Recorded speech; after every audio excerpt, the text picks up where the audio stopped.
بتخلي مجالك عشان تمشي تتعلم برمجه او تسويق او ذكاء اصطناعي لمجرد انك سمعت انه المجال ده فيه قروش وعنده مستقبل، انت كده حرفيا اما انت في شرك. دي نحن بنسميها عقليه القطيع المهنيه. بنمشي ورا الترند زي القطيع من غير ما نزعل نفسنا. هل المجال ده راكب على شخصيتي؟ هل عندي الشغف اني استحمل ضغطه ومذاكرته كل يوم؟ الكارثه انه السوشيال ميديا بتبين لك انه المجالات الترند دي حرفيا مغاره علي بابا، فبتلاقي الاف الشباب بيعملوا كارير شيفت عشوائي، والنتيجه شنو؟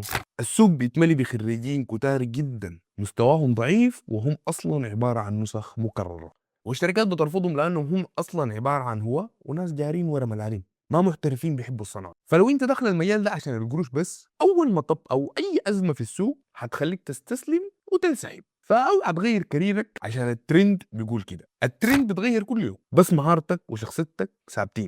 فتش دايما على التقاطع، الحاجه اللي انت شاطر فيها والحاجه السوق محتاجها، حتى لو الحاجه دي كانت صناعه محتوى، تصوير، او حتى فويس اوفر. المهم انت تكون الاستثنائي فيها، ما مجرد موظف درجه ثالثه في مجال زحمه. في الروشته بتاعت الليله بتقول بطل تجري ورا الزحمه، المجال اللي ما فيه شغف حقيقي ليك حتكون فيه مجرد رقم. وما تنسى تكتب لي في التعليقات كم مره فكرت تتعلم مجال ترند مثلا زي البرمجه لمجرد انك سمعت انه فيه دولارات. بصراحه لحد دي الحلقه بتكون انتهت. كنت معكم محمد قسم الله، هنا قسم بالشو. سلام.